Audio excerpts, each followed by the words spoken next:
understand that. I've seen here. I've never seen it completely full as it is tonight. This has been great.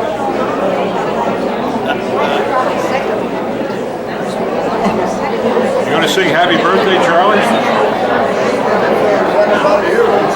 Yeah, Bob Herr.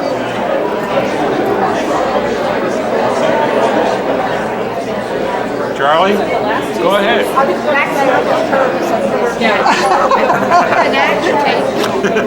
You make it behave. You take care of Charlie. He can take care of you. Yeah, she said I told her. Are you a school teacher? No, You have a good finger for one. I was a secretary. You're on. Good evening, everyone. I think we have a sellout crowd tonight. This is wonderful to see you all here. My name is Becky Cargus, Activity Coordinator for Independent Living, and I'm really happy to be here to introduce our speaker tonight. We're very fortunate to have Mr. Sketch Mearig, who many of you, I think, already know. Mr. Mearig has been collecting memorabilia about Lititz since his childhood days and has over 1,500 photographs of Lititz. He's known unofficially as the Lititz historian, and he has written a book called The Historical View of Lititz. So let's all welcome Mr. Mearig.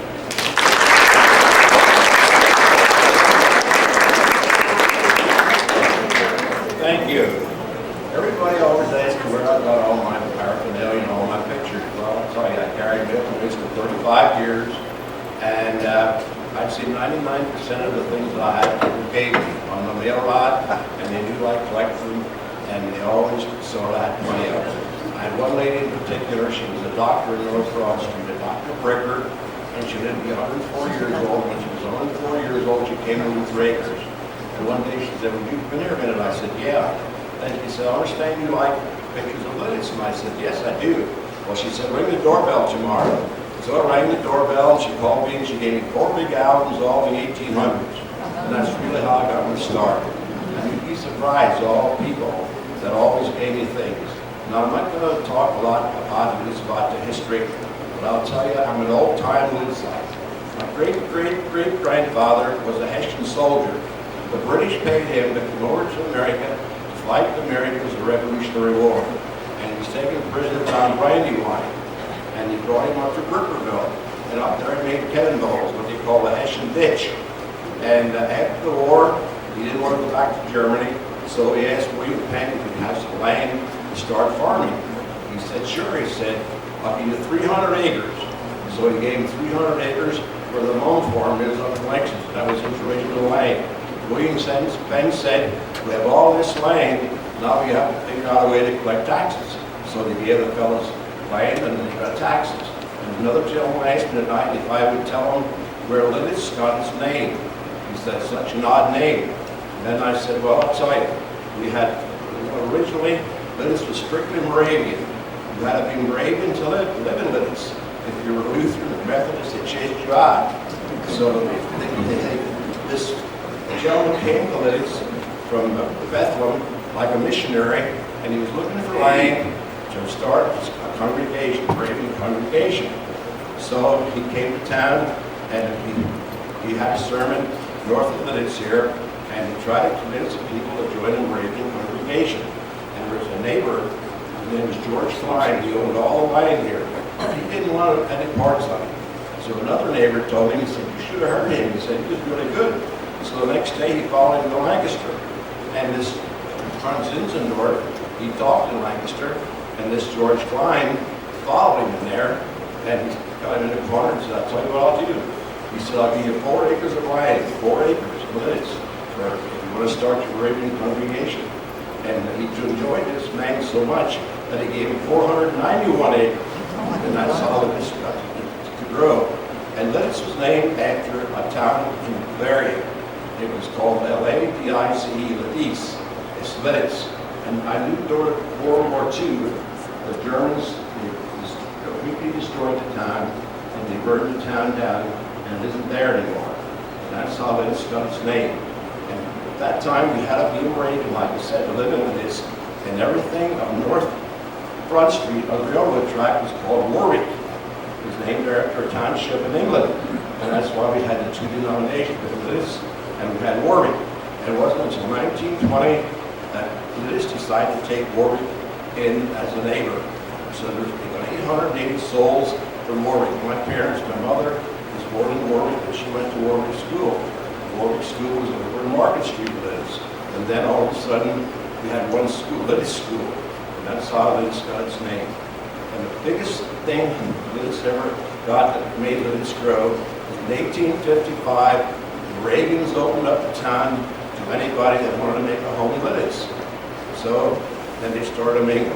Then in 1874, we got the Evangelical Church. That was the first Moravian denomination to move to Lititz. And then they started to come, and we got the Lutherans, we got the Methodists, we got the United Brethren, and now Lititz is known as a church community. And as far as the industry is concerned, our first industry was 1880, was the Lititz Pod Company, they made pods. But before that, we had a man by the name of Tannenberg, who made organs and pianos. And there was a hat place made hats also, but that was about going to two industries. And then in 1863 was the biggest change Lititz had. The train came to Lititz. And that way, the people from Philadelphia, the merchandisers would come to Lititz and get the fellows to start stores. And so that's how we got the stores. And Lititz has really changed in my time, and I'm not that old, but a lot of changes since I was born. Married life, and I'm 80 years old with expert. So I had a good life, and I never moved to training Lititz, and I really enjoyed my time. Now I'm going to Charlie's. She said, "One hour." Or shall I say Charlie?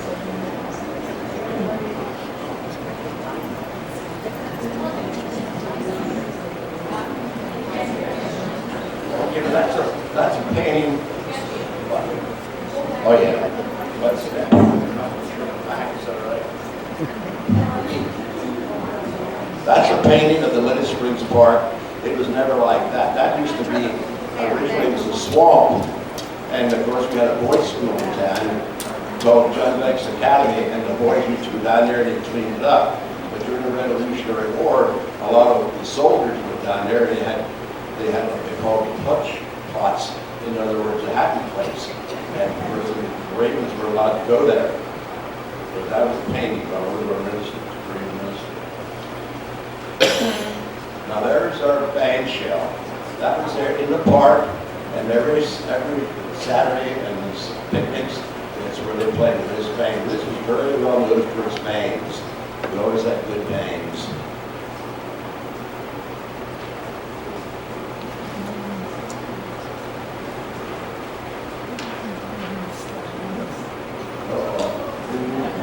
There's the park again. That's really early for the Wreckage park. It looks almost the same today. The limestone and stone that is from the arch bridge up to the head of the bridge, head of the park, was donated by the Colton in Brickerville where they made the cannonballs. Okay. You can't hear, speak up right away. There's that's one of the gates to the Lititz Springs Park. It's a metal gate, but the original gate was a wooden gate that was off Broad Street.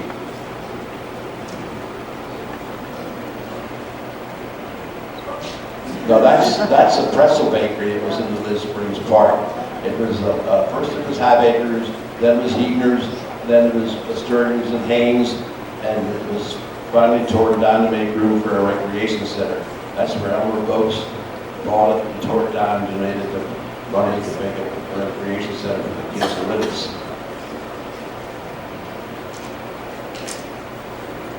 That's the part of the park. It's a Ferris wheel. They put candles on there on the 4th of July, and it just revolved, and you lit it up like everything else in the park. When we were kids, you'd go out in the park on the 4th of July, and you were given a quarter and a free pass, and we set the candles. There were thousands of candles we set, and we had a light.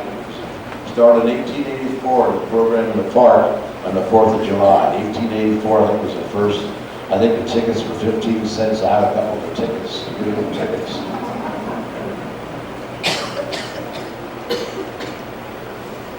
There's the chocolate factory.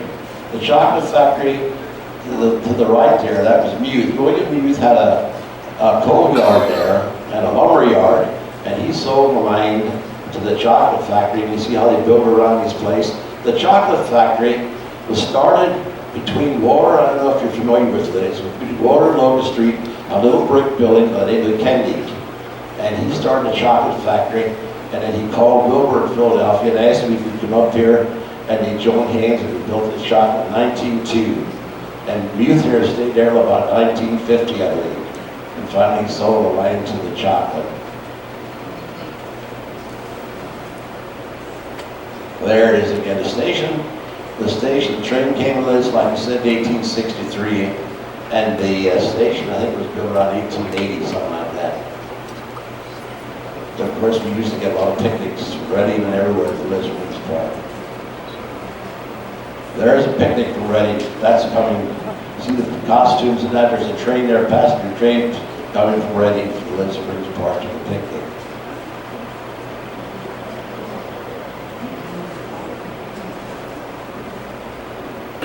There's another entrance to the park. That's the front entrance. Of course, it changed considerably.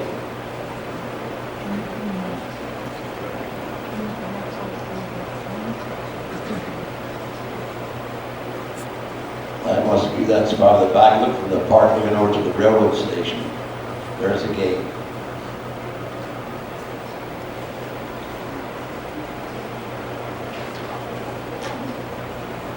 There's a square. There's this Springs Hotel. That was originally called the Zomaker Inn. It's a funny thing. Lititz was a American community, but they let them make brew. And it's the first one. They first made it down on Main Street, and then they let them have this up here to make the. That's one of the earliest photos. You see, there's no fountain. The fountain was installed in 1895. But Dr. Roebuck donated a fountain to the square, and the building to the right. That was called Baumberger's Hall.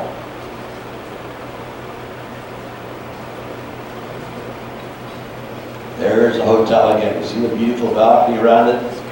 And here to the right is the another entrance. The change.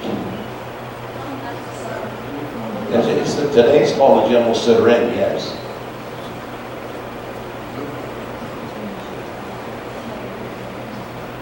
There's a square. That was after 1895 because the fountain is built there. That's all those homes.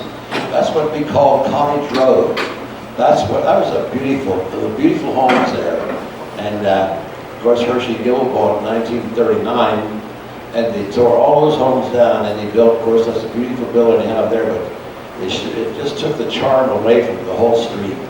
When we were kids, they tore the building down there in the corner. And we cleaned bricks for 10 cents an hour. I remember that. I think it was about 10th grade in high school.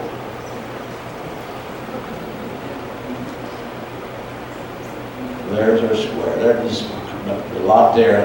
That was a vacant lot. Of course, looking up toward North Broad Street. That's pretty. Can't you make it dark, sure?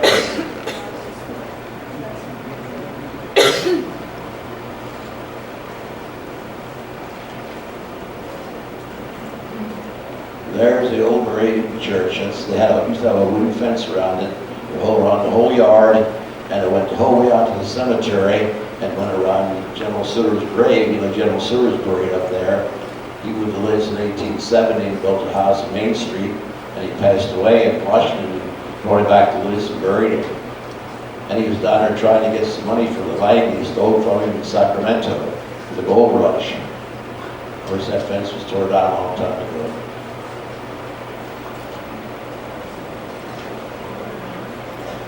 There's the church again. You see the curve. The little building is a corpse house. That's where they put Marines never put the body in the church at a funeral. They used to always put them in a corpse house and put them in ice.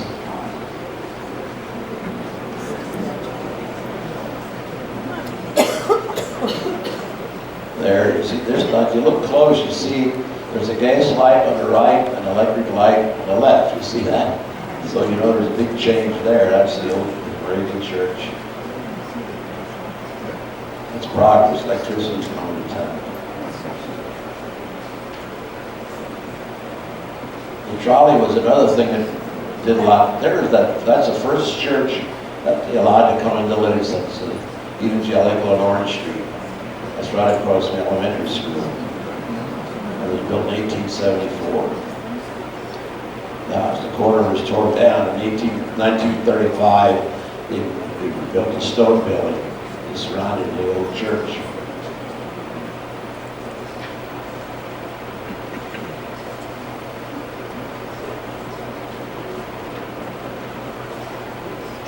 There, that's Spruce Street. That's, you wouldn't believe it, would you? You see the church there? That's the first Lutheran church we have in Lititz. In other words, Salem Lutheran Church in Gissel Hill was a mother church, but people were moving to Lititz and they wanted to build their own church. So they built that one on Spruce Street. Believe it or not, that's Spruce Street. And then in 1911, they purchased the land over on Broad Street and moved it over there. This is the print shop here now.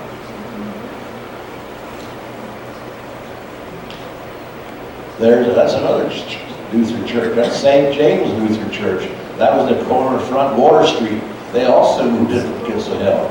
In 1919, the Catholics bought it, and that was the first Catholic church in Lititz.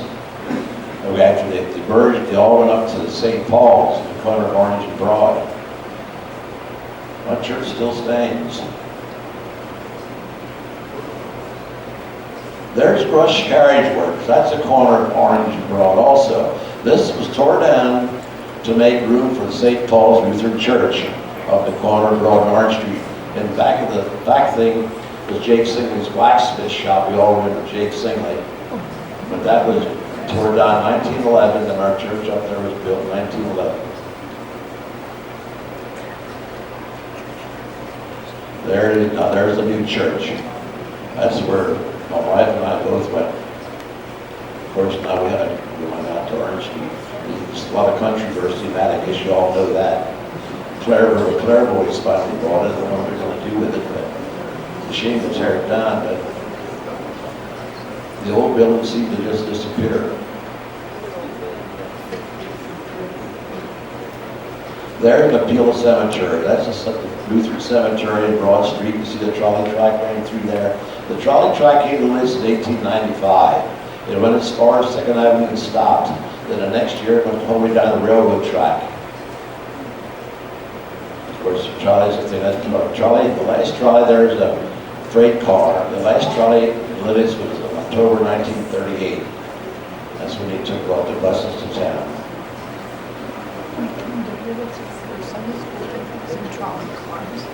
There's Broad Street. This is to the right's the park. That big house is part of Cottage Road, and over here on the left is the Parkview Hotel and the Dole Theater. The Dole Theater was the first theater we had in Lititz. It was next to Bingman's Restaurant, North Broad Street. And there were several places we could go to movies, so they used to charge 5 and 10 cents. And there was always some girl or some woman who would sit in front of the screen and play the piano. I remember that well yet.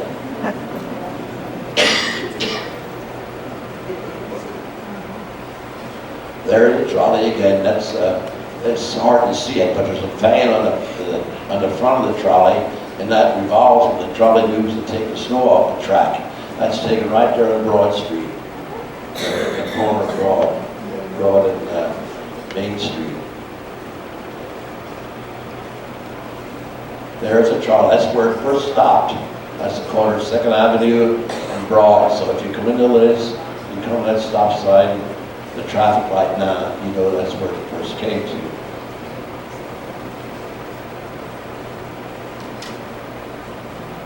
There's our first high school, Lititz. It was built in the 1800s. Each room had a coal stove, and it was in 2 sections. Of course, Warwick was still there too, in Warwick and Market Street. There's this is taken during World War I. Those guys were FNM Training, and they came out with their army equipment.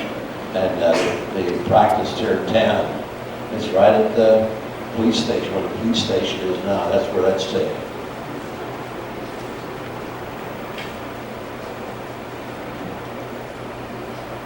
There's our first fire truck. You see that hard wheel, I think it's 1925. That's the first hard wheel fire engine we have. We used to have a pumper, hand pumper, had big wheels that are still in town. I think one's Mearig Church in the basement, and one's a Hershey Gilman in the basement. One's the Alliance, and I forget the other. One came from Germany, and one was made here in the United States. And I have pictures somewhere of a house that burned there on Main Street where the post office is, and they pumped this water, they didn't have enough water, the whole thing burned down.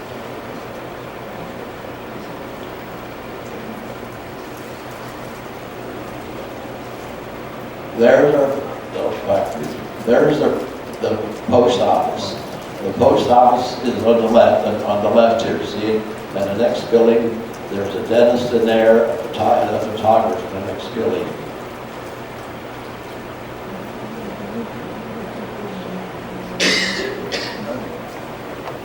Oh, that's hard to see that one. That's Rudy, that's across from the post office there in Main Street. That one high building. Where's Pretzel Bakery? Can't hear. Some water. Rob. Yeah. Use your mic. Okay, good phone. See how it goes?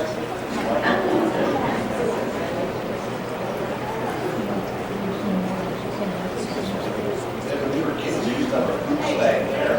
We used to have a fruit stand right there. Charlie Cobb would remember that.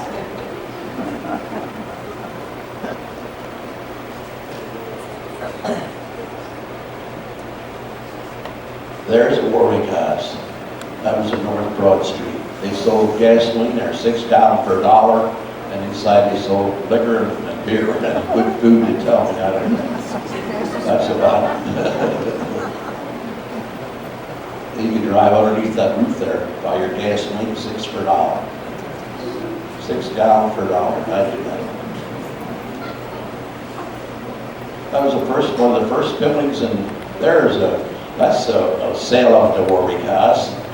You see the old buggies there and the sailing. I told the girls, all the sails that you had there, you never see a woman. They're always just men. And this is, remember what you read in the record this week, that's the building that man climbed up. They called him the human fly. He came in and he blindfolded, and he was a stunt man. He climbed up that building blindfolded, and he climbed down again. And he used to have bear there, I think. They used to have bear there, and trained bear, and fell with monkeys, you know. It was really an active place. In the rear of the stables, they sold cows and pigs and that in there. That was a busy place in town.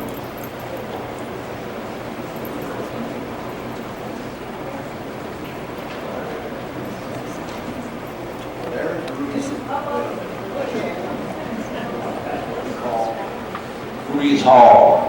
Here at the end of the SPAC building.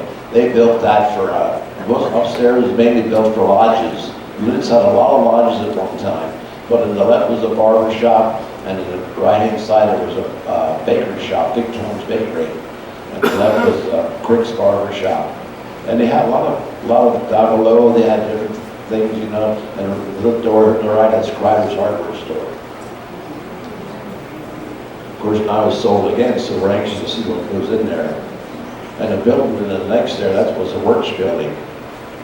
This time that was a lots of log house underneath there.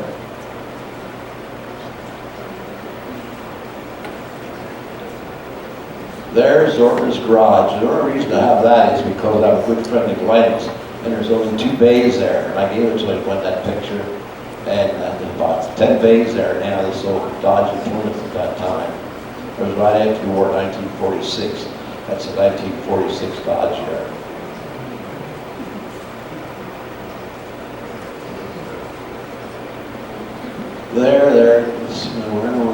Oh, that's Works Yard, Sylvia.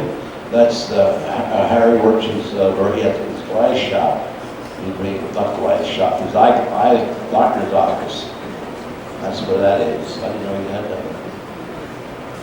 Dr. Lane, I mean, you folks didn't know Dr. Lane. He was a dentist. He lived there for years. He was quite a character. He was one of our characters. Lititz had a lot of characters. And I knew them all. I'll have to tell you a story. This is true. There was a bunch of hobos lived in Lititz years ago. And he lived down back at the chocolate factory. There used to be a quarry there. It was a big quarry, and that's where they hang out. There might have been, well, maybe I'd say 6 to 10 hobos lived there. So winter time came.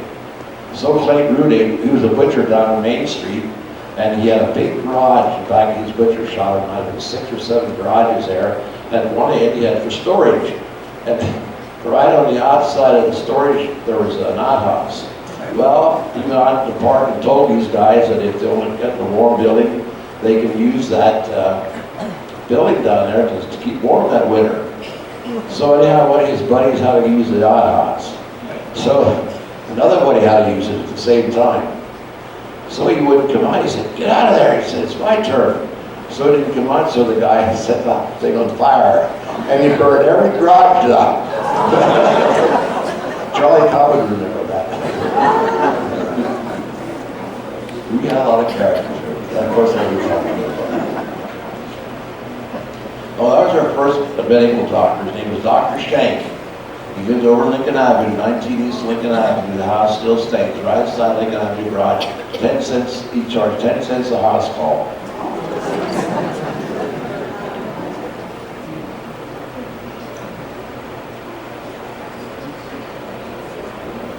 There, that was originally the Autobahn Villa. It was a school built for a school for boys, but I don't know why for some reason or other, I don't know if the man passed away or not. But then it was turned into a Lititz Springs Sanitarium, and they claimed that they had water to cure rheumatism and all that kind of disease. That's the reason a bunch of called it the Lititz General Center, because of our water. I don't know if it was a myth or what. But then later, Senator Pearson bought it, and then they sold it, and then they turned it into, it's a nursing home. It's the Autobahn Villa Nursing Home, 125 South Broad. That had a lot of character to it.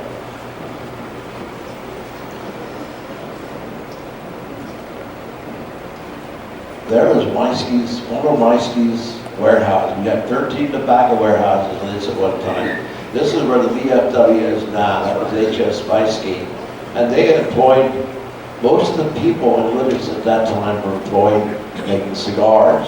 They were, and they even, my mother used to tell me, if they were kids, they would go to the warehouses and bring a wagon full of tobacco leaves home and take the ribs out of it to make a couple pennies. And that was just one of the many tobacco warehouses in Lititz. They had, I think, they said there were 13 complete warehouses. Just rolling cigars.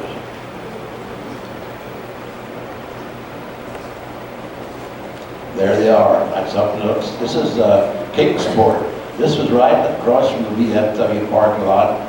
They tore that down for our recreation center. Now Wilbur Chocolate has an office there. Of course, that's completely destroyed now.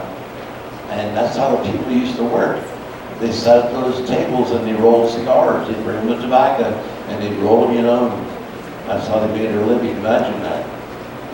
Doesn't look like much air conditioning there.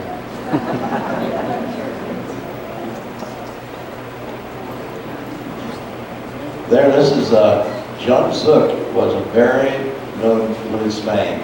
That was his bookstore. And he was one of the gentlemen in Lititz that got Lititz started. They had at Lititz around 1900, they had what they called a trade union. There's only about 4 men. And they got together and they decided how they're going to make Lititz grow. So first they wrote letters to different factories all over the United States, like the starch factory in Illinois, the trap factory, and the lithograph factory, and they got them to come to Lititz to build a factory. And by gosh, a lot of them came. And a lot of the people who had the land, they donated the land to them, and that's how Lititz got started in the industry. We had a shoe factory. A shoe factory came that way, and then we had the creamery. The creamery was a forerunner of Pender's in Lancaster. They started in Lititz, And that's not, only how this John Zook, he was a publisher of the Lititz Record, and he had a bookstore there, he sold bicycles, and there was, if you see the barber pole, there was a barber shop down in the basement. That's right next to the General Sitter Hotel. Or this, it's a still General Sitter. If you walk down the street, you can still see the building, it's the same way.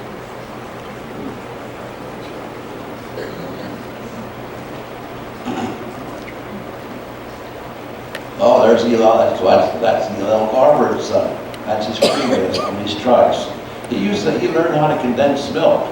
And the farmers used to bring the milk in there. He was right back at Glasbarrens, if you know where Glasbarrens is, across the lawn of Bumberger there, the railroad track, and that's where his creamery was. And he learned how to condense milk somehow or other, and the farmers would bring his milk to him, and then he'd ship it out the train. Like I said, the train is what brought the industry, Lititz. He brought the supplies and the salesmen. They used to come to have an article at home. Or one of them came to town to sell clothing, and he went to Urban's restaurant, and they had a display there, and then our street tailors, they bought from these fellas, and then they shipped the goods in the train. That's how these got started, because between 1880 and 1895, they said this was dull, it was nothing. But then in around 1900, it started to perk up. We started to get industry lists. And then people got different jobs. Years ago, even when I was a kid, there's very few people that lived in Lititz worked outside of Lititz. They all worked either at the chocolate or the shoe factories or the envelope trap factory or the planing mill, but very few worked outside of Lititz. Of course, the automobile came and things changed. We also in Lititz had 38 mom and pop stores when I was a kid. One day we sat down and figured out how many we count. 38 mom and pop stores. This is Mix's Tinsmith shop. This is there where McElroy's drugstore is, if you know where that is, right across from the post office there in Main Street. This was S.M. Huber. The first it was Mix, and then it was S.M. Huber, and he tore that down, of course, and made a bigger building. And then S.M. Huber moved down the street where the deli is now. There it is, that's it now, that's what it was turned into, that's the last picture. That's maybe H.P. Fry owned it. And then it was Curtis Hensel, and then it was McElroy, not Dale Shelley, not Jeff Eshler. Lititz is really an old town, let's see, a young town.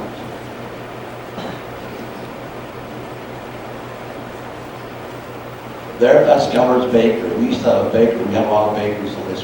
They made their own bread and their cakes and their pies. And this was back in Spruce Street, 141 Spruce. And when we were kids, we used to go there at nighttime and get a whole bag of things that he couldn't sell for 10 cents. And these are all wagons that went out in a daily ride. I often wonder how did it survive? There's so few people. At the turn of the century, we had 4,000 people lived in Lititz. And all the pretzel bakeries we had, and all the bakeries, and how they would survive is just, you can't believe it. Just like butcher shops. I worked for when I was a kid in a butcher shop, and there were 6 families lived off of that one shop. How they ever lived today, they couldn't do that.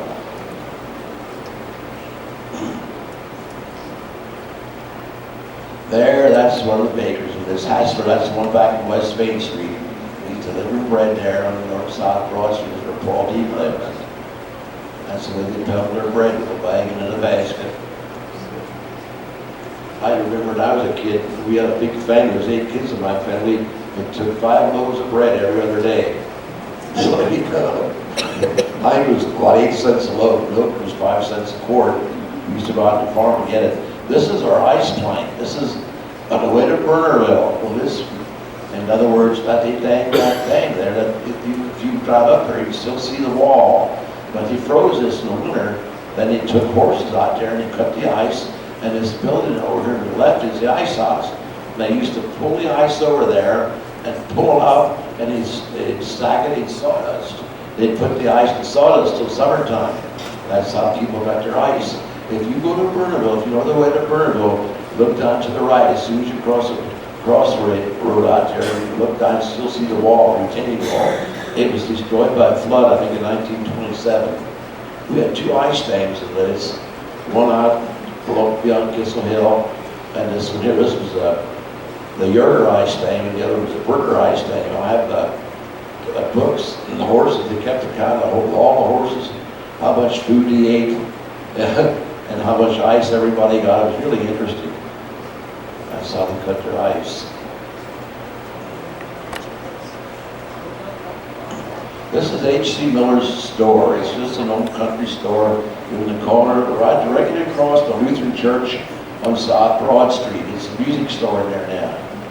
If you go up there, look at the building, you can still see the building. Of course, they tore the roof down and everything, but that there was their delivery wagon. I worked there one time.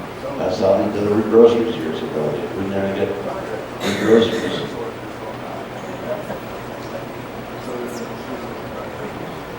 There, this is Bone the Elbow, the shoe store.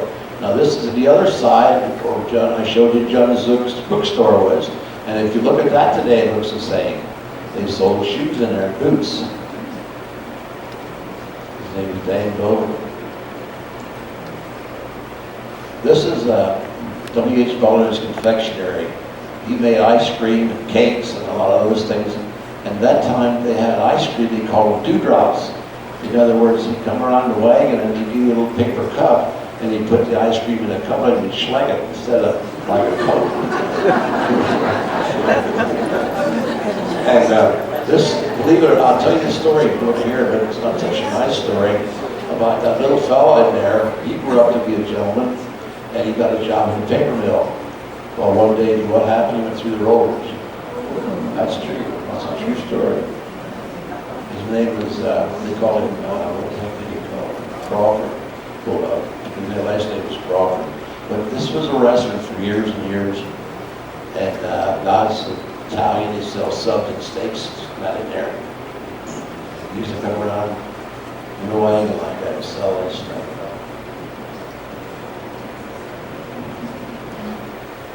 That's the animal trap. The first animal trap was picture was taken in 1928, but it started a lot earlier than that. There was the biggest animal trap company in the world, and they made all kinds of traps, and then they diversified. And during the war, they made bullets for the Army, and they received the Army and the Navy in 1943 for their defense. They made cocks and bullets. They had 600 employees at one time. And I understand it's all they make anymore. They had so much controversy from these groups, about these fur coats and that 90% of their business was steel traps at one time. Now they don't even make steel traps anymore. That's all they make is mouse traps. That's more or less a warehouse. You get most of their things from China, understand, is like this distribution point. What? Yes, it's called Wood Street now. I used to call that the trap factory. It's Wood Street now. This is every years ago, when these factories, each factory had its own baseball team. And this is the baseball team there at Wood Street Corporation, at Animal Trap.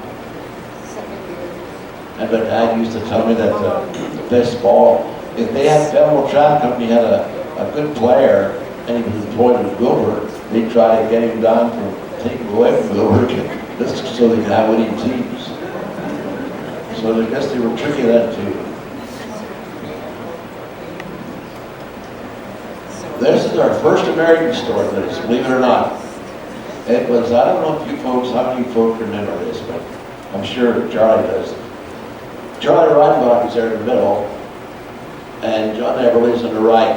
You know those two guys, they're from the Voters, local Lititz boys. And the candy bars there were 3 for 10 cents. It was right there on Main Street, aside of that deli. It was just a little building, and you go inside the door, and there's a girl sat in there, and she was behind a gate light, and she collected the money. But then they decided to rebuild, and they went up next door. My uncle had a butcher shop next door, and they built next door.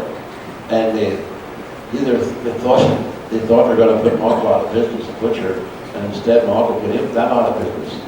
They didn't last long at Lititz. That was the history of the American store at Lititz. That's all that was ripped shut. There's our first, yeah, that's Spike's first. That was our first hearse into this. We used to always have the horse and wagon, but that was our first hearse we had. It was Spike's first hearse. They stored it down there, you know where Ed Stroll's barber shop was. He stored it back in his place in the barn. Who was inside? I don't know. That was a long time ago. This is Gokenhar's implement shop. Florence Keller's here. Her dad, I used to go in there every day with the mail. I carried mail there for 34 years. I'd go in there with the mail. Her dad would be in there playing checkers all the time. And this was right across the chocolate factory. He sold ladders and wire and all kinds. See, there's a cultivator, sold all kind of farm equipment. He was a good guy. He was I don't know, they were all old gentlemen in there. They'd sit in there, they had a barrel. I'll never forget it. They had a barrel, and they had a checkerboard laid on top of this barrel. And there they were playing checkers and chewing tobacco. That was a good old store there. Things haven't changed. This is the last couple of years that things really changed. The last 20 years, let's say.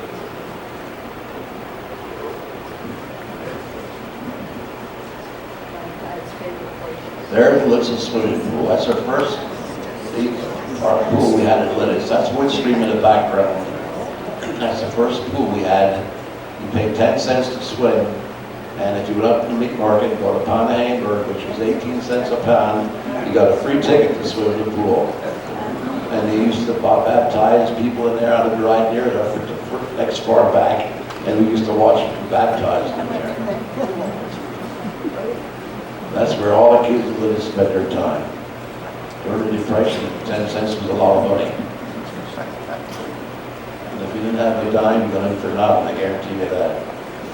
There they are baptized. You see, that's the pool. There's a grandstand you had. That was something for us kids to see.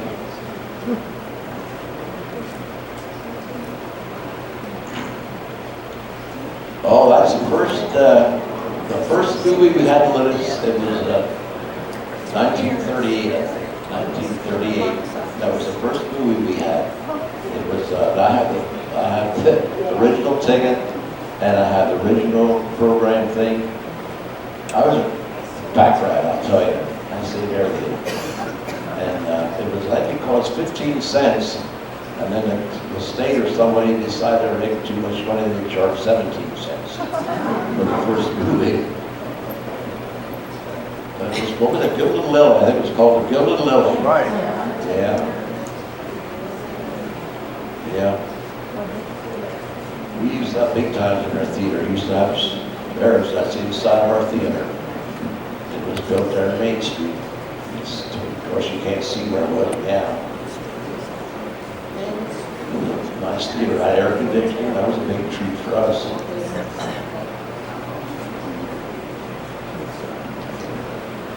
That's the lobby of the theater. In the lobby, that's not too good, but it's the lobby. And you have murals all around the walls. We had this French Mearig. I don't know where he came from, but he put murals in the theater, the banks, and Hershey Gibbles, the cheers going all over the walls. He was a good artist.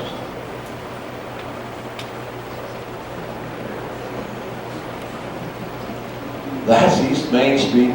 That isn't too many years ago. They're putting a new Main Street, new curve, new storage and everything in. There you see the Lititz Theater. And over to the right, Ed Stroll standing on the porch. This is what the early home here to the left. Looks like the war scene, doesn't it? That's not much. That wasn't too long ago. I forget. Sylvia Yoder when that was. Early 60s. There you are. She lived there. Early 60s. Oh, that's my mother. That's the reason I have this. This was taken in 1912. They went to Warwick School, and these girls and fellows went out to Huber's Woods Chestnut Industry. They used to have these chestnut every so often. You know why, like Saturday morning, and they'd go all day, take their own. She used to tell me, my mother's one of the front rows there. You have the picture, you can see it. They're on Chestnut. Yeah. Is that it? Well, is there any questions anybody wants to know about this? Lititz had a lot of industry. Lititz had a lot of industry at one time. And if anybody wants to know any questions or has anything they'd like to say, just list a lot and you can answer.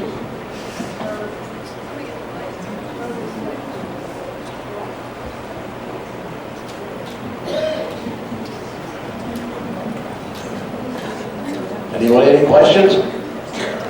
Very good, sir. What?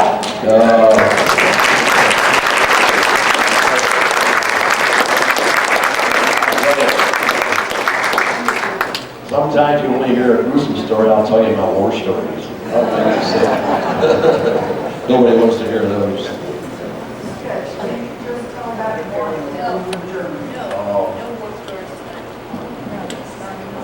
I went through the worst incident in the whole war. What? What's your question? Any questions? Yes. My neighbor. We got along pretty good, except when her husband and I go out sometimes and stay out too late. And she wouldn't leave him in. Now for 2 days. I know. But he'd sneak into the patrol, state policeman. He used to come and sneak in, drive by, you know. He'd just check and see if anyone had been or if I came in or not. Any questions, anybody? I have a check that was dated in 1886, and Lititz wasn't spelled the same as it is today. Oh, my. I'll tell you, it was so nice when we were kids. Lititz was a nice little town. It's just growing, it's going out of hand. We had fun when we were kids. We didn't have any money, but we had fun. There was eight kids in my family. And we were born, we were all raised during the Depression. My dad had 5 of them born before the doctor even got there. And that's the way you lived at that time.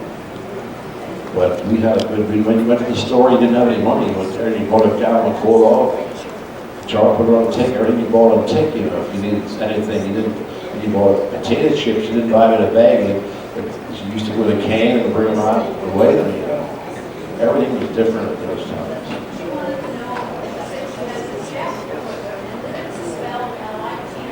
Yeah, they changed it. They changed the spell in 1877. They changed it in Washington. It used to be Lititz. That one picture back there, our first railroad station, is where the chocolate is now spelled Lititz. There's a lot of history in Lititz. But it's a new town. It's not an old town. It's just since the 70s that Lititz is really expanding. Everybody will tell you that. Anybody else? Yes. Do you know anything about an accident on 4th of July in the park due to fireworks? I don't know. Well, there was a man in Lititz that had his arm blown off, setting off fireworks. His name was Sarah, your neighbor. What was his? Wayne Zorman. He was setting off fireworks in the park years ago in the park and blew his arm off. I was there. This man's name was I was Jacoby. 5 years old. There you are. He was there. This man's name was Jacoby. Do you know about Oh, Jacoby. No, I didn't know him, but Wayne Zorman blew his arm off, setting off fireworks. We had a lot of good time on this. We had a lot of characters, I'm saying. Our characters wasn't what speaks to town. We used to have these fellows, we had a fellow named Steve Brumley. He used in the spring, he'd go around selling produce. He'd asparagus, take it or leave it, and he'd holler. What was the postage for a first-class letter when you first 3 started cents. work? 3 cents. 3. It never changed. I was there 34 years. I don't know if it ever changed. It was always 3 cents. Postcards were a penny. And Sarah Wyman got more Christmas cards than Christmas than any other person in Lititz. That's true. I used to have to put rubber bands around and they couldn't carry them. You should tell you that's true. I had a lot of good people who used to make peanuts for me and everything. Root beer, they make gallons of root beer to give to me. We had, when I started in 1946, there were 3 town carriers. And I worked 30 1 year is actually 7 months. I retired, there was 3 town carriages in Montessori. Now I think there are 18. I think that's how it is screwed. I started a 28-mile way forward, and I had 27 collection boxes every day in my Tiger mail. And I'll tell you how, Charlie. Do you remember anything of a Jacoby being killed on the 4th of July? No, I don't. Not a Jacoby. Or a I don't know Habakkuk? Jacobys. I thought the name was Habakkuk or something. Happy. A Habakkuk. No, that was before my time. They know Kirby finished beautiful antiques. No, they don't know that. I don't tell anybody that. They don't know. I still do for myself. I have a lot of talents.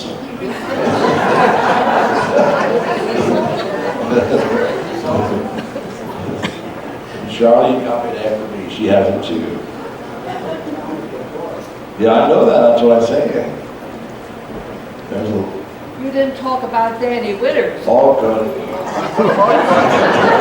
He was a character. One day I was carrying his mail, he was sitting there in the porch, and said, Daddy, I want to talk to you. He said, what do you want? I said, now tell me how you made all your money. He had a lot of money. He said, sit down here. And he was Dutch as sauerkraut. He said, sit down here with it. He said, when he was a little boy, he started buying potatoes, and he'd sell them to the stores. And then he started to buy tobacco.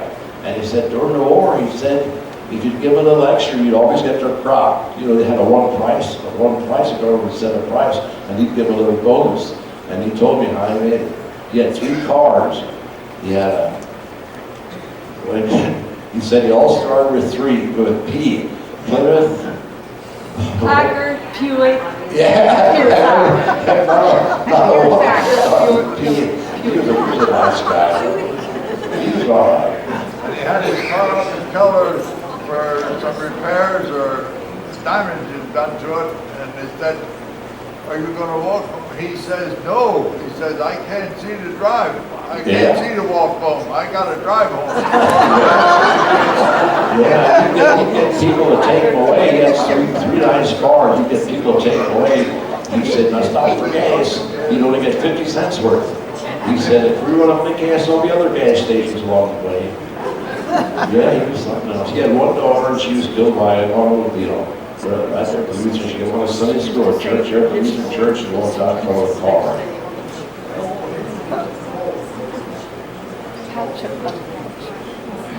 I couldn't tell you. I remember the toll gates, but I don't know. I believe the one I'm going out toward Autobahn. There were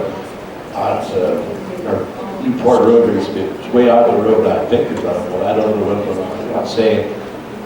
Around 1920, maybe somewhere before that. Yeah. Yeah, but this was a good time to live in when we came. You know what I mean? We used to find our own fun. You know, we didn't have all these supervisors like we do today that have this organized sports. We used to play ourselves. The fun games we used to play around town. You remember that, Chet? We'd collie over, we'd take a ball and throw it in the barn and the other person.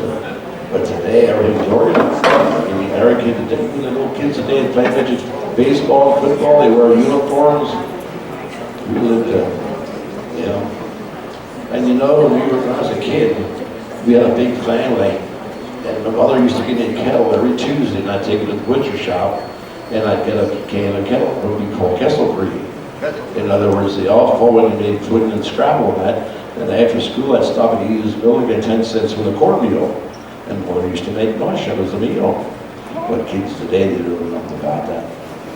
We lived good. We were never hungry. I remember the Depression well. And at school, we got, all the kids got a pint of milk.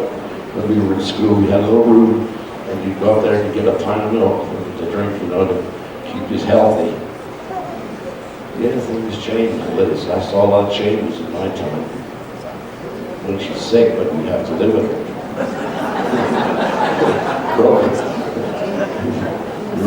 There. What? It's where Lititz Elementary is now. It was a brick building, two separate sections. Where he graduated first grade.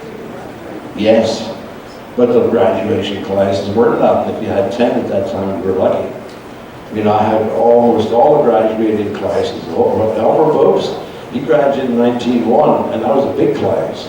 I have his picture. In fact, he wrote a book, and they came to me for pictures. I had about 6 pictures I gave him, and he put in that book. His brother Frank graduated at the same time.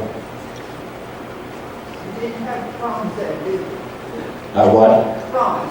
No, well, I didn't go, I know that. Well, I went to one of them, I know that, they didn't have a suit of clothing, so I went to the OPO and bought one suit for $15. So when they go to the prom, things change. Everybody knows that. Anybody else want to? Charlene? Okay, what do you like the best about Lititz What I like the best, I like now. right now?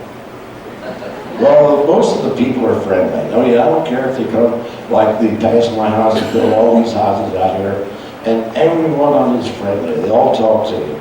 That's what I like about the place. But I don't like to see all these developments. But I don't like to see all the traffic. But it's so different. Warner Landward is what changed Lititz.